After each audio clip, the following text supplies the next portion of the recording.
Oh, we've got a lot going on today. What's good, everybody? Welcome in to the Early Edge, your daily sports betting brand of record. It is week number 5 in the National Football League. I, of course, am the coach, and we are here at noon Eastern time every single NFL Sunday, and also tonight at 7:30 p.m. Eastern time as we count down to what should be a fantastic Sunday night football game, the Bengals and the Ravens. But we have 9 early games today. We have 3 late games. That means we've got 12 games to get through over the course of the next 50 minutes or so. So let's waste no more time. Let's bring in the stars of the show because, I have 3 of the absolute very best. Let's start with live from parts unknown, fresh out of the lab, Prop Stars. Good afternoon, sir. Fresh out of the lab, coach, and with an early morning cash. We hit Saquon Barkley over 14.5 yards for the longest rush. Love starting the day off with a cash. Good morning to you, coach. Good morning to Cousin Sia. And good morning to the maestro. I feel like we're in the presence of royalty with the only VJM club member here in attendance. I bow down to you, maestro. Oh, we got to stop that because I am not respecting him being the club. What I do respect is I believe the maestro was on the Giants today, and Saquon Barkley is back in the game and just caught a really long pass, and the Giants are now inside the 30. Maestro, today the Giants, Daniel Jones, they're looking the part after being down 17-3 early. Yeah, and I think it points up what the Packers' weakness is this year, and that is run defense. I mean, the Giants started off running right into that line, didn't get anywhere, but now they're up to about 130 yards, averaging 5 yards per carry, over 6 yards of play. That's been the weakness of the Packers so far, and a lot of people who saved the Packers in Survivor are pretty nervous right now. All right, so the Giants have it inside the 10-yard line, a chance to go ahead as it's tied 20-20. This would also take it to the over, I believe, as well with 8 minutes to go in that game. All right, let's get started, guys. Titans and the Commanders, game number 1. It's a pick-em. It's been around that one number on either side, the total sitting at 43. Here's where we stand as a brand. R.J. White, Carson Wentz over 22.5 completions. We gave out this morning on the show. A.B., Carson Wentz over a half an interception. Then Alex, you have a play in this game. Let's start with you. Yeah, I do, coach. I like Terry McLaurin in this matchup over 56.5 yards. That's what I gave it out on the Friday prop show. McLaurin's had a bit of a slow start to the season, still managed to eclipse this in 3 out of his 4 starts on the year. Coming off a disappointing game against the Cowboys where he finished with only 2 receptions for 15 yards. That's why we're getting a discount here, in my opinion. The entire Commanders offense struggled against an elite Cowboys defense. Both McLaurin and the Commanders have a much more favorable matchup today against the Titans. Also, this Commanders receivers group is banged up. Jahan Dotson has been ruled out. Curtis Samuel, questionable, is going to be active and playing. Logan Thomas is going to be missing from this game. Titans are also a great matchup on paper, 24th in passing DVOA. They've surrendered the 4th most receiving yards to opposing wide receivers this year. I also think Carson Wentz deserves a little bit of a pass over his last 2 games against an elite Eagles defense and elite Cowboys defense. This is a much better matchup. I expect McLaurin to get a healthy dose of targets. I love him over 56.5 receiving yards, and I played up to about 59.5. There you go. Now, listen, Maestro, when you're talking about the Titans, when you're talking Commanders, and we don't really know which team is their real team, when you see these 2 teams, what do you see? Well, I see a Commanders team that is in a lot of trouble. And I know they played elite defenses the last couple of weeks, but the Titans actually have a good pressure rate, and their offensive line is a mess. They just lost another starting O-lineman. And this stat, which I got from The Athletic, was incredible. Brandon Scherf, who's now in Jacksonville, he was an all-pro guard for them. In his time with Washington, when he was not on the field, 3-21. When he was on the field, they were a 500 team. This year, they're 1-3. I know all the sharps are on the Commanders, including RJ. I'm on the Titans. I just think Washington's in a downward spiral. I do love Proppy's prop, though, because Dotson is out. I think McLaurin does get a lot today. Sia, as our lone resident Commanders fan, how disrespectful of the maestro to say your team is in a downward spiral.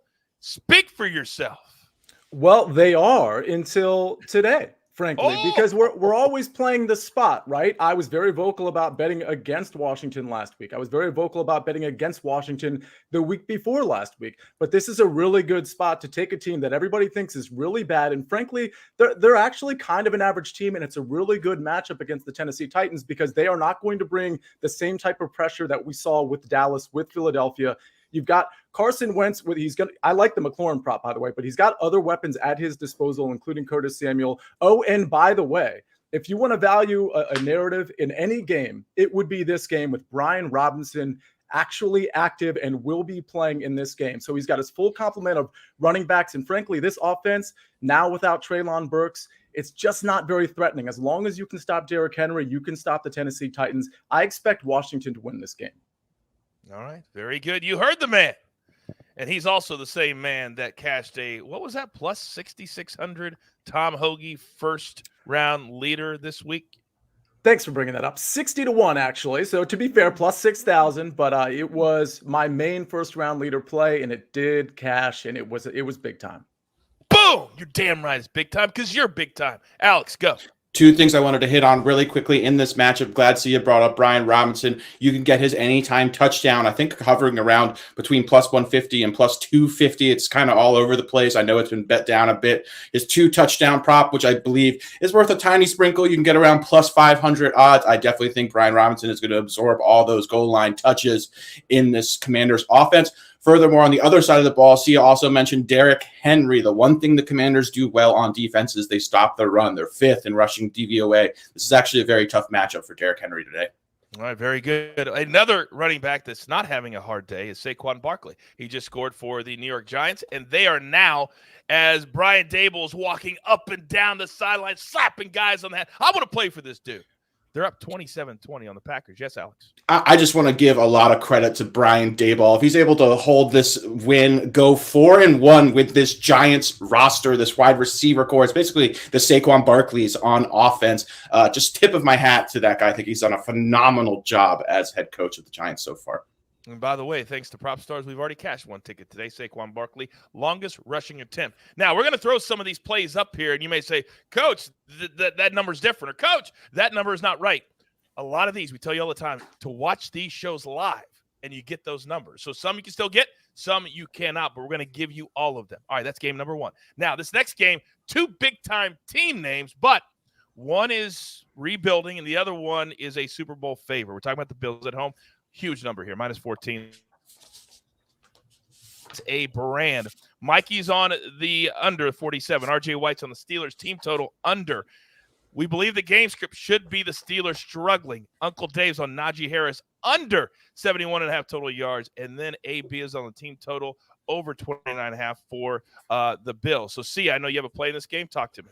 Yeah, I have Devin Singletary's under a 53.5 rushing yards. I believe, according to somebody who contacted me on Twitter, it's changed at a number of places. I think it's down to 51.5. I'm checking it right now, but I like it either way. I mean, as long as I wouldn't go under 51.5, but anything 53.5 to 51.5, I like the under. Frankly, he hasn't gotten to this number in 4 games. Now, Pittsburgh is a soft matchup, but I expect Devin Singletary, while his usage continues to go up, he's really been efficient in the passing game and not so much in the running game. And if this game gets out of hand, which I fully expect it to do, I think you're going to see a little bit more James Cook. I think you're going to see a little bit more Zach Moss, and just enough to keep Devin Singletary under this 53.5 rushing yard total. All right, so that's a rushing yard total. But, Alex, you have a receiving prop that you actually do like for this same player, yes? I do indeed. Yeah. Sia mentioned it. His receiving numbers have been outstanding. That's Devin Singletary over 17.5 receiving yards. I always caution against running back receiving props. This is one that I like quite a bit, though, in my opinion. This just looks really good. Singletary, he just has a stranglehold on this Bills backfield right now. He's seen his snap percentage grow every single week. He's coming off an 88% snap share. That's a season high. If you remember last season, to close the season in the final 5 games, he took over the Bills backfield and then played nearly 100% of the snaps in the playoffs. A lot of people thought that would be the case coming into this season. Got off to somewhat of a slow start, but has been the guy for Buffalo. Over the last 2 weeks, he's piled up 16 targets, 13 receptions, 125 receiving yards in 2 games. The opposing defenses against this Bills offense are playing a lot of 2 high safeties, which is forcing Josh Allen to check the ball down. He's checking the ball down to Devin Singletary. No Jamison Crowder today. No Isaiah McKenzie. Those are both the Bills starting slot receivers. So in my opinion, McKenzie is Singletary is Josh Allen's safety blanket. Steelers also give give up a good amount of yards through the air to opposing running backs. This is also a good matchup on paper. Just needs one catch to go over 20 yards. I do think he's going to be Josh Allen's check down target in this game. That's why I really like him over 17.5 receiving yards. I played up to about 18.5, 19.5. Quick chat question from this game on the other side of the fence, because we don't expect the Steelers to do anything, but somebody's got to catch the ball. Somebody's got to run the ball, right? How about Pickens over 44.5 receiving yards at -120 from our man Big Cheesy 707? Let's go to Sia for that one. Yeah, I looked at the Pickens props earlier this week. I looked at Deontay Johnson's as well. I think this number's pretty good. I mean, obviously, he could get past this number. We know Pickett is going to like to throw the ball downfield to Pickens. That's going to be really confusing, by the way. So we're going to have to figure out an easier way to do that. But yeah, I don't. It's not something I want to bet on. My lean would be to the over, but I don't have enough information on that one. Okay, very, very good. That's going to be a big game that we got to keep our eye on. Maybe a live bet opportunity, too. Whenever you have a big number like this, really pay attention to that. All right, that's game number 2. Let's move on to game number 3. And when all of my experts have a play on the same game, that means that's a game you got to pay attention to. Now, Chargers, -1. It's been right around even 1. At Cleveland today, total 47. A lot of guys not playing, but Maestro, a lot of guys are playing. And there's a two-headed monster in the backfield, offensive backfield for the Browns that seems like every single week they show up. Talk to me. Their ground game is off the charts right now. It's so efficient. It's so explosive. The metrics are off the charts. What they're averaging against a tough schedule of run defenses, and now they get the Chargers, who give up 5.4 yards a carry, but to running backs, they give up 6.1. We saw Damian Pierce take 175 yards last week against this Chargers D. I love Nick Chubb today. Over 18.5 longest rush. He's only done it 8 straight games. Let's make it 9 today. You're damn right. Let's make it 9. But then the other guy, he gets a lot of play too, but he does it on both sides, rushing and receiving. See, I'm coming to you.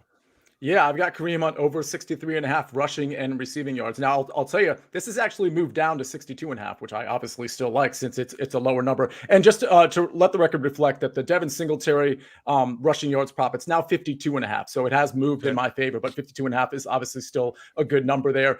Yeah, I like Kareem Hunt. Listen, he's getting somewhere between 14 and 15 touches a game. I think that's just enough touches to get over the sort of the benchmark 63.5 here. If they find themselves down in a negative game script, obviously Kareem Hunt is going to be in there. But even in a neutral game script, with the amount of touches he's getting and with what Larry just said about what the Chargers are giving up yards per carry wise, over 6 yards per carry, I see Kareem Hunt hitting this number. I frankly wouldn't be surprised if Kareem Hunt hits this over and that Nick Chubb hits his over rushing yards, which I believe is around 90.5.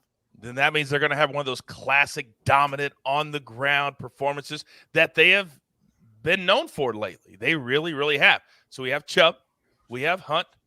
But Alex, you know what I did? You know what I did yesterday? Do you know what I did yesterday? What did you do, Coach? I booked a vacation for March. Do you know how I paid for that vacation? Was it possibly with a 3-touchdown bet that you made last week, Coach? Oh, I did. And what was that bet last week? None other than Mr. Austin Eckler to score 3 touchdowns, Coach. We're going back to the well with Austin Eckler again, Coach. We like him over 51.5 rushing yards in this game. Coming off his best rushing game of the season, he had 13 carries for 60 yards. This is another excellent matchup against the Browns. They're 31st in defensive EPA against the rush, 30th in rushing DVOA. The Browns run the ball better than anyone, and they do not stop the run, which is kind of ironic. The Chargers are also going to be without Keenan Allen in this matchup. We know Justin Herbert is playing with a fractured rib, could limit his effectiveness a little bit, in my opinion. The Chargers are always heavily weighted towards the pass. They pass and throw the ball as much as any team in the NFL. In my opinion, against this Browns team, they're going to try to be a little more balanced as well. Also, Sony Michel and Joshua Kelly did nothing last week against the Texans. 10 carries for 26 yards. That is not good between those backs. I expect Eckler to continue to be the focal point for this Chargers offense. This is a great matchup for him as well. If you look back to last season, he had at least 50 rushing yards in 13 of 16 games. So even though he's had a slow start to this season, this is a very low number for him, in my opinion. And his rushing attempts line is set at 13.5 with juice to the over. If he gets 14 attempts, he's got a great shot to go over this 50-yard of prop. So just to quickly recap, if you played with Alex and if you played with Sia, you'd be up over $9,000, $8,000 for a $200 bet. You're welcome, America. You're welcome. Now, moving on. Game number 4. Bears Vikings. Now, as a brand, here's where we sit. RJ White. He's on the Vikings when the number's set on 7. I always recommend buying it. Some of our cappers do not. Now, that's the only play as a brand that we have. But I'm coming to you, Maestro, because the Vikings were a team that prior to the season we thought could be a Super Bowl favorite in the NFC. They have certainly not played like it, but it's not too late to start. What do you make of this team? I think it's a solid team, and I have their win total over, but I think this is too big a number. I mean, Kirk Cousins and the Vikings have not covered the last 4 when they've laid 7 or more and 6 out of 7. The Bears can play them tough. The Bears have a very solid running game, and the Vikings give up the 9th most explosive runs. Montgomery is back today. Herbert has looked good. They have a horrific passing game. We all know that. But if they could just hit a couple of deep shots, they could stay in this game. They've also been starting fast, which is strange. The Bears have those first scripted drives have gone well for the Bears, and then they just totally bogged down. But, I mean, the big thing is Jalen Johnson is out for the Bears. He's the number 1 corner, and Justin Jefferson should have a massive game. But in last year's game, Jefferson did not go off when Johnson was out. So we'll see how it goes. The Vikings, to me, have just, they get by. I definitely think they'll win, most likely by 7, but I did take the Bears when I got the hook. Oh, very interesting. Yes, Alex, I'm coming to you, but let me just say something. That if there's one thing I've learned from Alex over the years, that when you look at a game like this, you go, oh, we're going to pound all the unders for the Bears. Be very, very careful. Alex, educate us.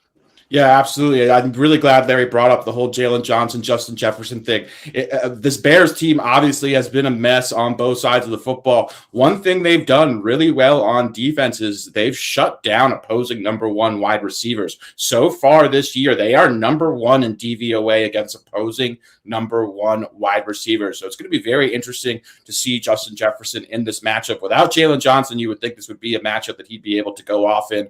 So something I'm going to be paying close attention to, but that has been a strength of this Bears defense. So I'll be looking very closely at Justin Jefferson, his usage. I think he should be the focal point, but I also expect a heavy dose of Dalvin Cook today. We're also going to see 2 running backs on Chicago. Looks like David Montgomery will be active. So interesting to see how those carries will be distributed between him and Khalil Herbert. Maestro, go. Yeah, so even though the Bears only have 7 sacks and Quinn and them have not gotten going with the sacks, they're 4th in pressure rate. So if they can just disrupt Cousins a little bit, that can help them stay in this game. There's no question about it. Great information. Even though we don't have a ton of picks on it, take the information and use it either today or moving forward. We talk about it all the time. Educate and entertain. All right, the Packers inside the 10, inside the 2-minute warning, and we potentially could have overtime here if they can punch it in. All right, now, moving on. You talk about the word explosive. See, I don't know if you were watching the show this morning, but when we started talking about this game, the world exploded. We've never, ever had a Maestro Stoic One showdown until today. Lions on the road at New England. The Patriots favored by 3, somehow with their 3rd-string quarterback. However, the Maestro is bullish. No, almost sticking his chest out. He is so confident in his pick. Maestro, please tell us what that is.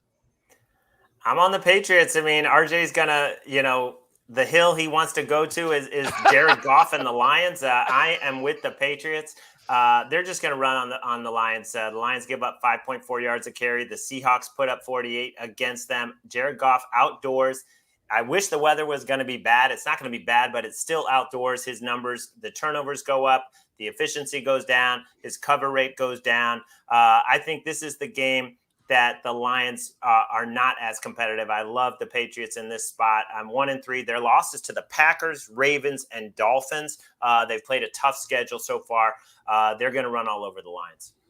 Micah Roberts is also on the Patriots -3. He made that pick at SportsLine. By the way, if you're not a SportsLine member, I'm going to do you a solid. Use a promo code EARLY. I'll give you 30 days for free. You get all my cappers, all the analysis, you get everything.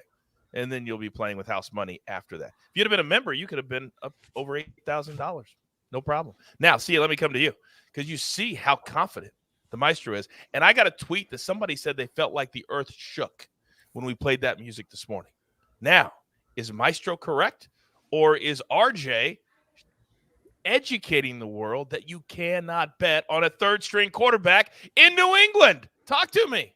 Well, never say never, because the Giants are about to take down the Green Bay Packers with 1 minute left with a hobbled Daniel Jones. So, I actually like Larry's side of this. I do think Ramondre Stevenson and Damian Harris are going to see a ton of stacked boxes. I think Bailey Zappi is going to have to challenge the back end of that defense here and there just to get some relief from that. But at the end of the day, it is the Detroit Lions. They're giving up a ton of points per game. And I think Bill Belichick and company are going to figure out a way to just slowly, methodically take down the Detroit Lions. I will say this, though. Amon-Ra St. Brown is active for this game. They do have Josh Reynolds. They do have TJ Hawkinson, a healthy Jamal Williams. So it's going to be close. As long as the Patriots don't turn the ball over, I think they win this game, and I think they cover the spread. All right, very good. Jameson, chat question says, I got to ask, is the over a good play in the Lions game? I'll take this one. Jameson? Every game is an overplay for the Lions. Doesn't matter who they're playing. So book it. I've already played the over in this game as well. I'm emotionally torn because I love the Maestro so much, but also I've got a lot of respect for RJ. I just don't. So I've just played the over, and I'm just going to sit back and watch how the chips fall. All right. Now we got to keep moving on because we got a lot of games still to get to. So far, great show, great information. And AB, whenever you get a chance, you can throw those best bets up there so people have an opportunity to see all of them before it gets too late to put them in as we approach the bottom of the hour. Thank you very much. Next game. And Maestro, I'm starting with you because you have two big plays in this game. Seahawks, they've looked remarkably good. Pete Carroll and that front office, they look like geniuses getting rid of Russell Wilson and putting Geno. Remember 5 weeks ago we were calling them stupid? What are you doing? And now all of a sudden, they are a scoring machine. So Saints are favored by 5 at home. Total sitting at 45. Maestro, what two props do you like in this game? Yeah, I like Andy Dalton at quarterback. He looked great in London last week. And even though the Saints are coming back from London, the Seahawks are traveling east for the second straight week. I think it kind of offsets there. And they have the worst pass defense in the league this year, and it's not close, and it's one of the worst in history. Look what the Lions did without their top 3 targets last week in terms of St. Brown, Chark, and Swift, and they still put up 45 on the Seahawks. So I am going with Olave's longest catch over 22.5. He's cleared it the last 3 games, 39 targets the last 3 games, and then Kamara over 26.5 receiving. Because Dalton is different than Winston. He will dunk it down. He will check it down. Winston is always looking to attack deep. Andy Dalton, much more conservative, and he will get the ball out on time to Kamara. That's been the problem ever since Winston came, is that Kamara is not getting those touches, and he's not getting the ball right away when he needs it to make something happen on the ground. I mean, after he catches a short one. All right, very good. So we love Alvin Kamara today. We love Chris Olave today. And Carol, she loves her husband today in the chat, but he picked the Packers.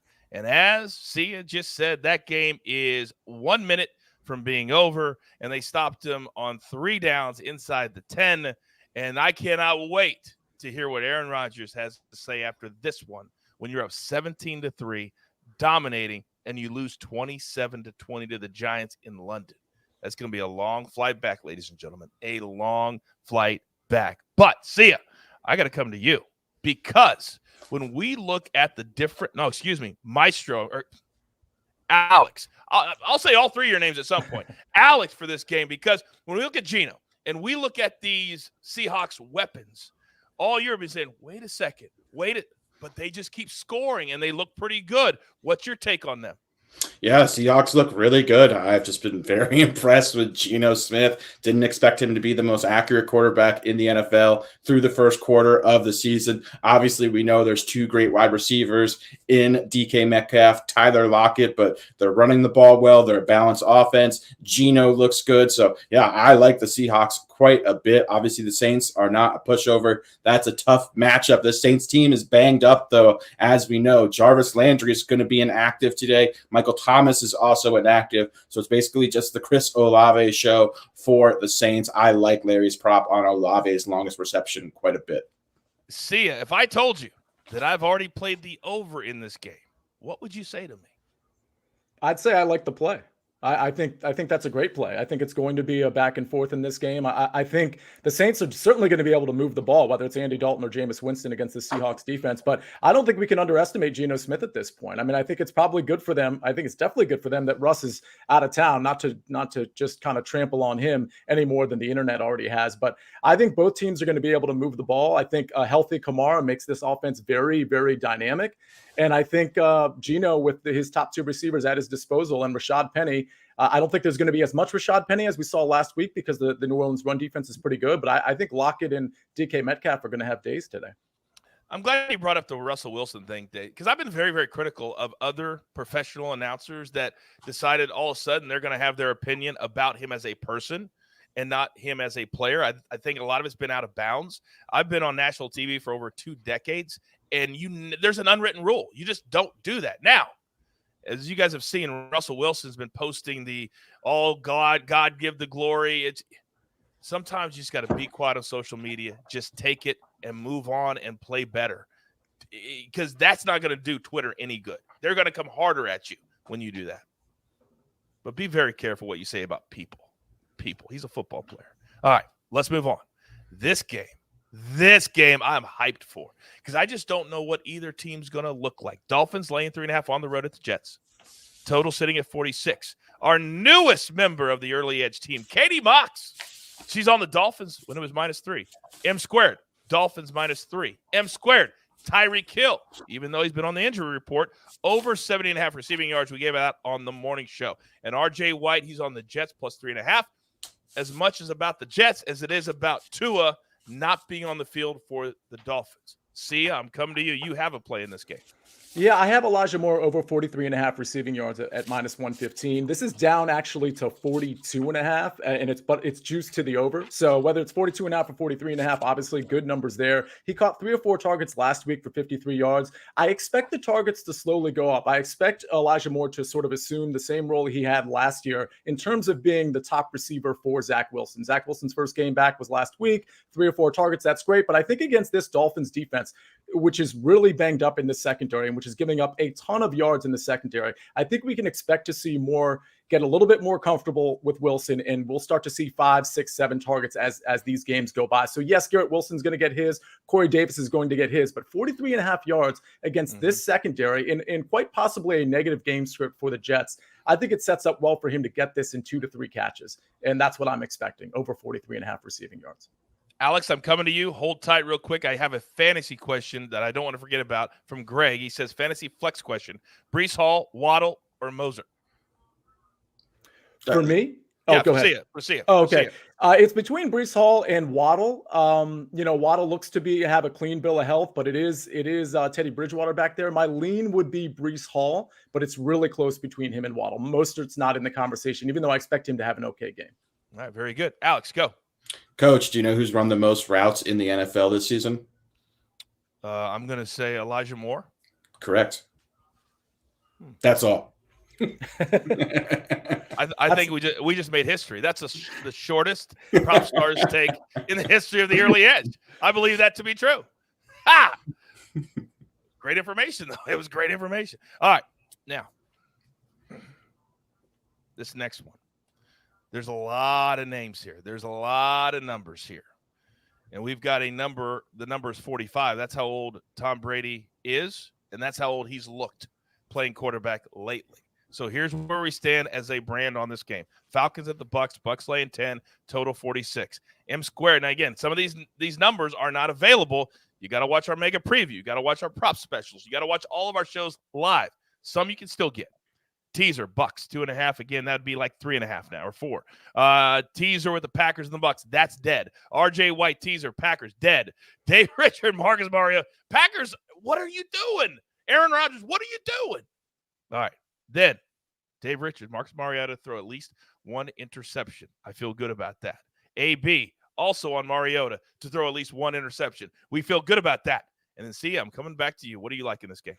Yeah, I like Mike Evans over 56.5 receiving yards quite a bit. Now, this has moved, so I caution you because, we did the Friday prop show and we talked about it, 56.5, and Dave Uncle Dave said, hey, this kind of seems like a trap, doesn't it? And my response was, yeah, but I like the number too much. And then Alex piped in and talked about how there are no traps, there are no sucker bets when it comes to props. And he sort of educated the audience on that. So everybody, make sure you watch that prop show, obviously. But the long story short is it's 63.5 now. I don't know that I'm comfortable with the number at 63.5. I think it's 60.5.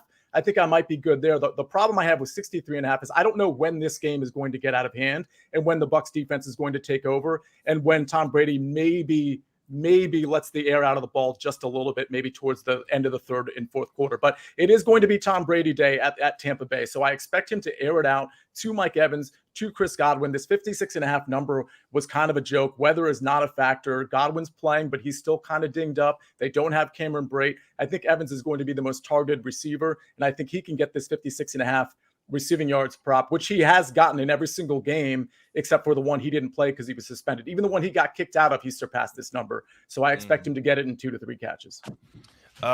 When you're so good at props that when I see one of your plays, I add 10 yards to it, and I'm still comfortable within that 10 yards. And even though it's up 6 or 7, I'm still comfortable at 63. I don't hate it. I just hate that so much value has been lost from it. I know. Versus that 56.5 number. I know, but it was a great tease. You got to watch that prop show live. It's at 4 p.m. Eastern every single Friday. They've been killing it. Our percentage is ridiculous, but you got to watch it live. You really, really do. Now, let me come over to you, Alex, because in this game, everybody we know they love betting quarterback props. They love betting passing props. Well, we've been losing. People have been losing betting on Tom Brady. Do you see anything else in this game from a props perspective that you can hang your hat on? I'm mostly interested in Tampa Bay Bucs side of things. I think this is a spot where Tom Brady just typically kind of puts the pedal to the floor. I expect a really aggressive Bucs passing attack. I love where Sia's at with Mike Evans. I know you're asking if I like anything else, but that would be my main look. Obviously got some incredible closing line value there. As far as the other side goes with this Falcons team, no Kyle Pitts. He's going to be inactive, kind of going to be the Drake London show in my opinion, but I expect this Falcons team to struggle. I expect the Bucs to make a real statement. So I'm pretty much avoiding props outside of Bucs skill position players, and I really, really like Mike Evans here. So not a lot, in my opinion, that I like outside of Tampa Bay offensive players. That's okay. We just don't know what's going to happen. Sometimes you stay away. You don't have to bet on every game or every prop. Maestro, let me come to you. Because on the NFC side of things, you and I did all the future episodes, and the Bucs were kind of sprinkled throughout. They have not looked the part. What do you think has been the biggest issue with them? The schedule and injuries, and there's no way they're losing 3 straight at home. They lost to the Packers and the Chiefs, who put on a clinic. This is a depleted Falcons team with Mariota only completing 7 passes last week. And even though Pitts hasn't been a huge part, he's been a big distraction for the opposing defense, and he won't be there. This line up to 10.5. In the circa million contest, the Bucs at -8.5 were by far the number one selection this week. Over a third of the people in the contest are on the Bucs, as am I. Of course, now there's no value at 10.5, but it's just been one-way Bucs money all week. All right, very good. By the way, in the chat, Brian says, any QB versus QB matchups on your dark web site, Proppy? Hey, I take offense to that, because we use the same dark web site. We're not going to say what it is, but we use the same one. Have you seen anything? Because you really helped us a couple of weeks ago. I did. I'm going to give it a good look for next week. I apologize this week. I didn't have a chance to give it the attention that I would like to. So absolutely we'll have some for next Sunday. What else were you doing this week? I mean, it's not like you did anything else. All right, moving on. We got a few more games to get to. A really good flow today, a really good rhythm, which means we believe these games are going to have a nice rhythm to them today and kind of go the way my guys think they're going to go. Now, this next game, I'm going to go to a sports bar and see a couple of friends that I haven't seen in a few years. I am quite certain that there will not be one TV in that sports bar on this game today. Texans, Jags laying 7. Total 43.5. Uncle Dave is on James Robinson, over 61.5 rushing yards, -135. Josh Nagel from SportsLine, he's on the Texans plus the 7. Oh, I cannot bet on the Texans. Maestro, let me come to you. They are a team. We say it all the time here on the show. Don't bet with hope. When I watch the Texans, I hope that they're going to have a good game. I hope that they're going to score some points. I can't ride with them. Can you? I can't ride with them today. I mean, it's Jags or pass for me, but I stayed away from the game. I also like that James Robinson prop. I was looking at him earlier. I think he's going to have a huge day, and obviously the game script should be good, but I stayed away at the 7. But I do believe this is a different Jaguars team than past years, and they'll show up today after that. 5 fumbles in Philly. The weather was bad. Yeah, really, really bad. Alex, let me come to you because we have seen, and last week, all these people are tweeting me when the Jags were up 14-0 and they lose and scored 3 more points or whatever it was. But this Jacksonville team, today might be the day that if they're going to become a good team and they're going to dominate teams they should dominate, this has got to be one of those days. Yes? I think you summed that up perfectly, Coach. In my opinion, the sign of a good team is when you win the games you're supposed to win and you win those convincingly. So, yeah, this is a spot that Jacksonville should be able to dominate an overmatched Houston team. I think Houston is still a little bit better than people are giving them credit. I actually think this game has a little sneaky shootout potential, but I really like Uncle Dave's prop. If you look at James Robinson's games when the Jacksonville Jaguars are favored or when they're winning, he gets a lot more rushing volume and they kill a lot of clock with him. So obviously with a 7-point spread and Jacksonville expected to win this game convincingly, I expect James Robinson to handle between 15 to 18 rushing attempts. So 60 yards is certainly an attainable number, and he's got a ceiling. This is a potential spike game for him. If you look at running backs against this Houston team, whether it's Khalil Herbert, pretty much every single feature running back that's played against this Texans team has had a spike game. So certainly capable James Robinson to have a big game, as well as Travis Etienne and this entire Jags offense as well. All right, see, let me come to you because the chat is throwing a couple of names out there that Alex just said. James Robinson over 1.5 catches, minus 120. There is always a reason that they're this low, but Alex says, anything you like in this game, see ya. So I'll go with the 2 thumbs down there. I mean, I do think Travis Etienne could be incorporated into this game. We know Jamal Agnew gets some passing work as well. It's just not, I mean, it's an okay play. It's just not something where I think there's really a big edge there. Anytime you see a low number like that from a starting running back, it almost feels like they're baiting you into that bet. And I don't see the reason to take it. I like the rushing prop bet for James Robinson way better. So that's where I would go. Coach, I do have to mention though, I mean, you talked about how well this show is flowing. I gotta mess it up because I have another play from that Tampa game that I forgot to give out when you came to me. I gave out Mike Evans. I was so excited about it. If you don't mind, let me just lay it out there. It's Olamide Zaccheaus over 27.5 receiving yards. Very hard to pronounce, by the way. Uncle Dave would be proud. Yeah. Yes. He would be. He would. Do not try this at home. Over 27.5 receiving yards. You can try making that bet at home if you like. It's up to 29.5 from the time we recorded our prop show. I still like it there. He's only been getting about 2 targets a game, which isn't much, but keep in mind Kyle Pitts is not playing in this game. He is going to be the second wide receiver in command, if you will. And he, by the way, has had 10 targets on the entire season. He's caught all 10 of them. He's been very efficient with those targets from a yardage standpoint. And again, the one thing I brought up from the prop show, the Bucs are pretty good against wide receiver ones. So I think they're going to be all over Drake London. I think whether it's Mariota or maybe he gets benched and Ritter comes in, I think they're going to have to go to Olamide Zaccheaus a little bit more than they normally would want to. So I'm expecting 4 to 5 targets, and I'm expecting him to turn that into 30 yards or more. How dare you forget to give that play out when it was supposed to go? Because I also forgot that you were going to give out that play too, so we both forgot about it. So we're even. Now, Alex, my man Joe, he found a matchup he likes, and he wants to see if you give it the old thumbs up. Wentz to throw for more yards than Kirk Cousins, plus 115.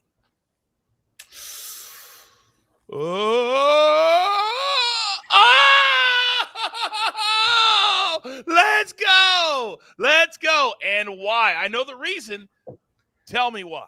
So as far as Kirk Cousins is concerned, I expect a really heavy run game from Minnesota side of things. I think that you're going to just see a massive dose of Dalvin Cook, maybe some Alexander Madison mixed in against this Bears team as well. Also, I think the Bears will run the ball. So I think this clock is going to be moving, whereas I think the Commanders and Carson Wentz are going to air the ball out a lot against this Tennessee secondary, which has given up a ton of production to opposing wide receivers. So I just expect a lot more passing volume from Carson Wentz. I think his attempts is just, there's a higher floor when you look at his passing attempts compared to Kirk Cousins in his matchup. So that's why I go with Carson Wentz, and it's a more favorable matchup for Wentz as well.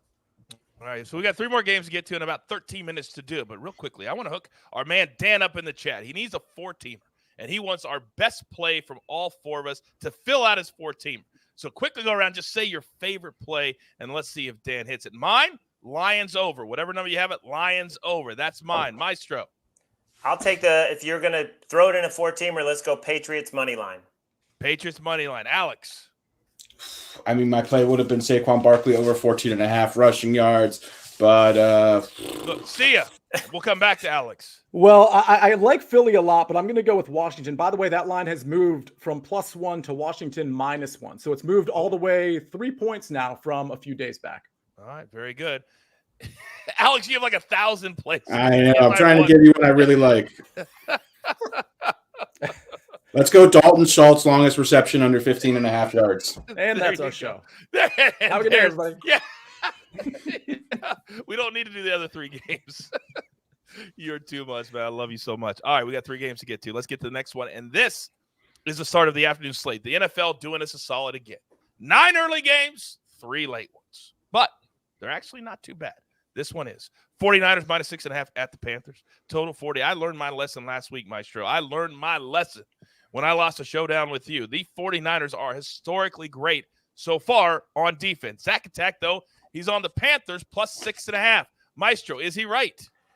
I don't think he's right. This is a square play on my part. The line, you could have gotten it, 4.5, 5 before Monday Night Football, and the 49ers look so dominant. Terrible spot after beating your rival on national TV. Now you fly cross country on a short week. So everything points to taking the points, but I have just read so much about, the receivers are disinterested. They're talking about accountability. Baker Mayfield's had 11 passes batted down at the line of scrimmage. I think the 49ers are just starting to get going. It's the best defense in football against the worst offense in football in terms of EPA per play.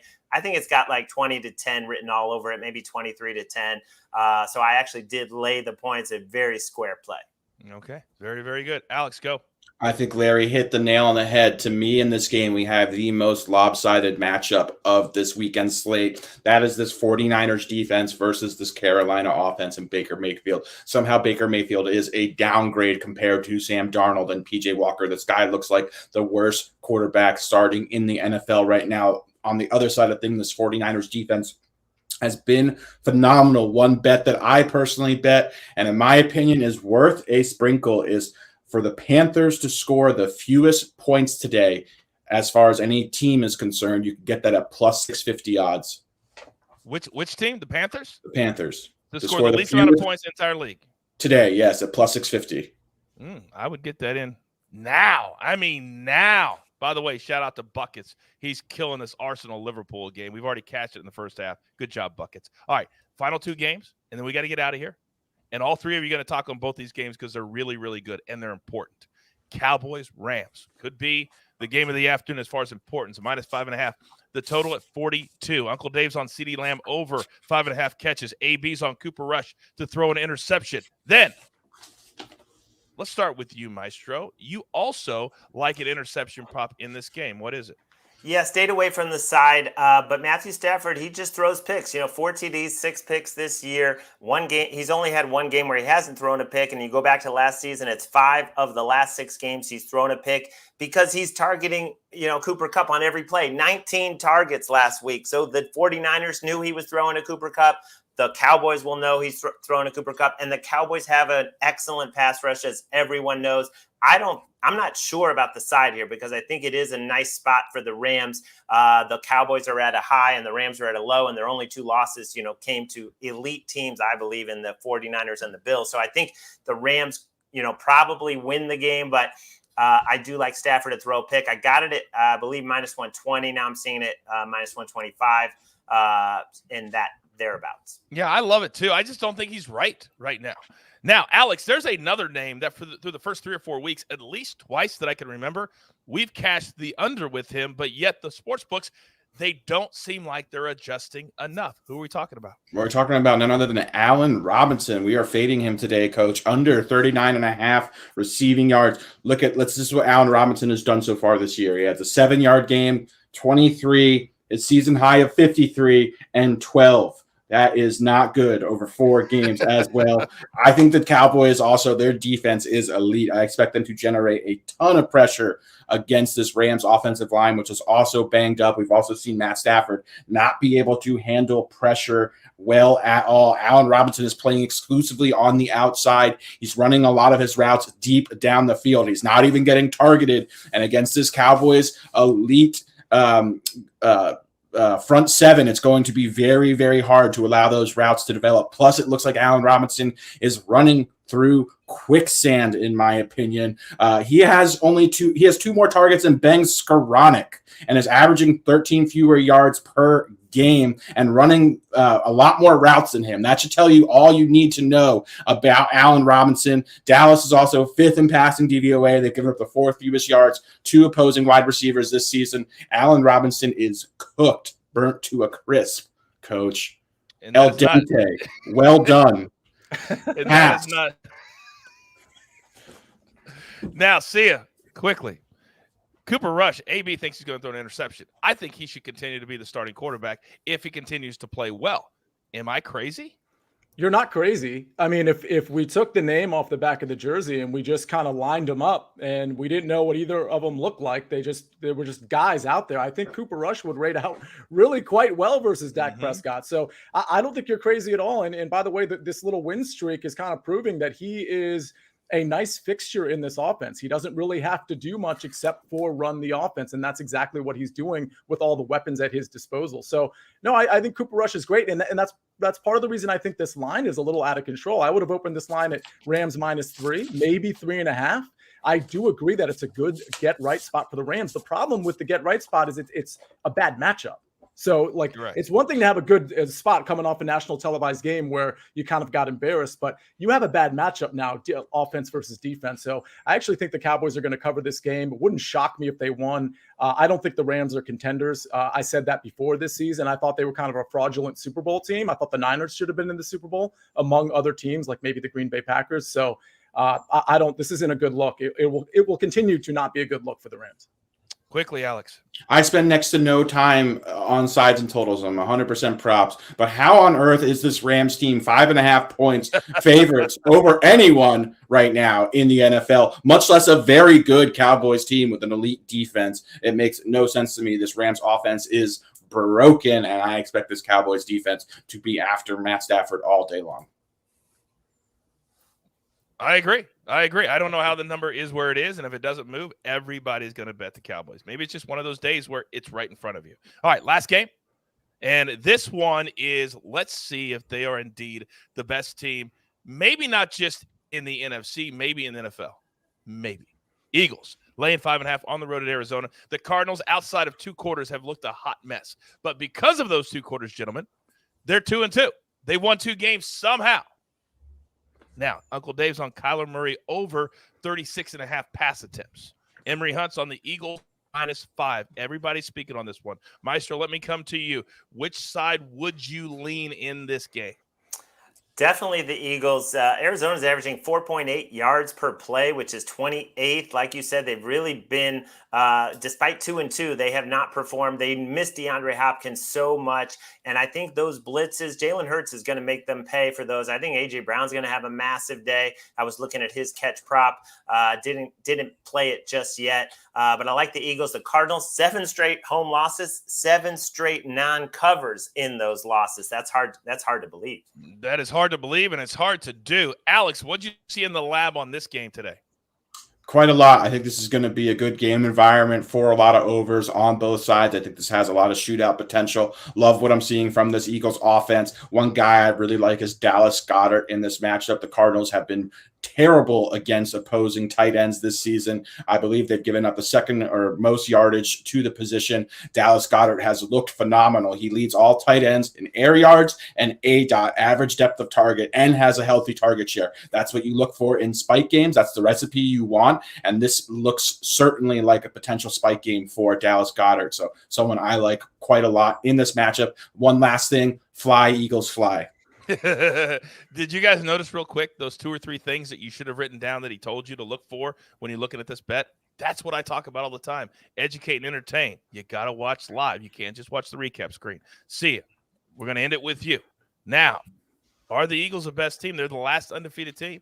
You would have cashed that ticket if we would have played it. Are the Eagles the best team in the NFC?